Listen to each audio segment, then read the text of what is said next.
donde se llevan a cabo los experimentos con platillos volantes.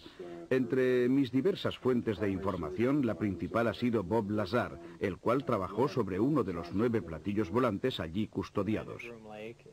Aterrizamos en Groom Lake. Allí tomé un autobús hacia...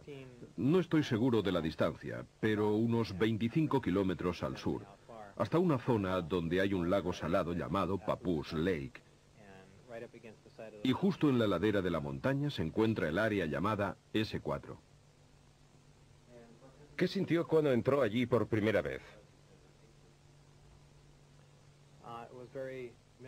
Parecía todo muy militar, no un ambiente científico. Había muchos controles, con niveles máximos de seguridad.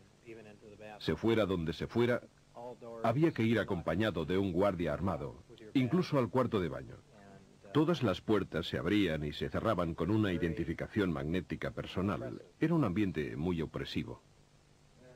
¿Cuántas veces tuvo que entrar en esa zona antes de poder ver el vehículo volador?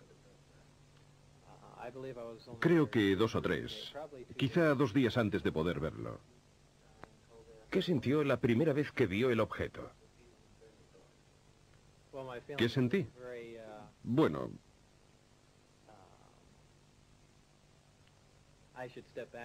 volviendo atrás en el tiempo, la primera vez que vi la astronave fue cuando entré en el hangar y me dije, esto explica por fin todos esos avistamientos de ovnis. Es un vehículo militar secreto en fase de experimentación y ya está. En realidad fue la segunda vez que lo vi, al entrar en su interior, cuando me di cuenta de lo que estaba sucediendo.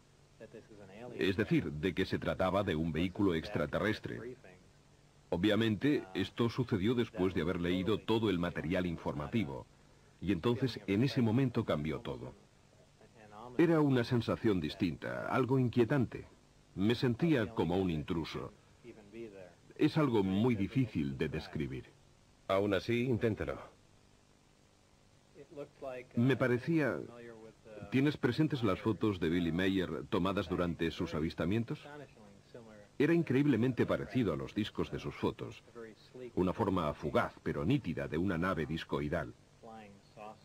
Es bastante difícil describirlo así, sin dibujarlo. Pero tenía la típica forma de platillo volante. ¿De un solo tipo o de varios? En total había 9 platillos. Pero yo trabajé en ingeniería inversa solo con un objeto. Estaban en hangares separados y en cualquier caso eran todos visiblemente distintos. ¿Le dijeron alguna vez cómo habían sido recuperados por el Cuerpo de Inteligencia de la Marina? No, en absoluto.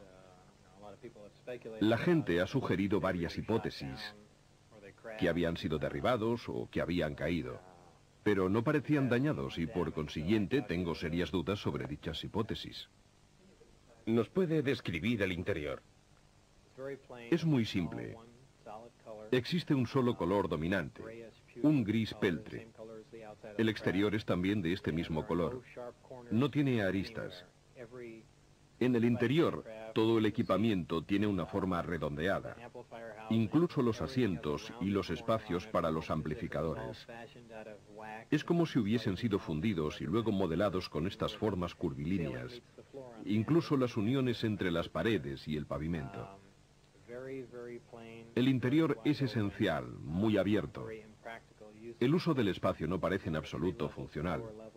Hay 3 puentes. El más bajo alberga los amplificadores montados sobre bases móviles. En el puente central, desde donde se accede al interior de la nave, están los asientos y los amplificadores. Y luego está el puente superior, un sector limitado al que yo no tenía acceso, no sé qué podía haber allí. ¿En su opinión, el vehículo era extraterrestre? Absolutamente sí, extraterrestre, no hay duda. ¿Por qué? En primer lugar, el objeto del proyecto era analizar la nave. Si se hubiera tratado de un aparato de Estados Unidos, no habríamos perdido tiempo en tratar de entender cómo lo habíamos construido. En segundo lugar, por las dimensiones del equipamiento interno, por el tamaño de los asientos y por los materiales utilizados, absolutamente desconocidos para nosotros. Y por último, por el carburante, el elemento 115, que en realidad no existe. Estos datos han de sumarse a las informaciones que me fueron facilitadas, en las cuales se indicaba claramente que se trataba de una nave extraterrestre. ¿Le dijeron cómo funcionaba el sistema de propulsión? Formaba parte de mi trabajo de ingeniería inversa, es decir, debíamos averiguar el funcionamiento del sistema de propulsión.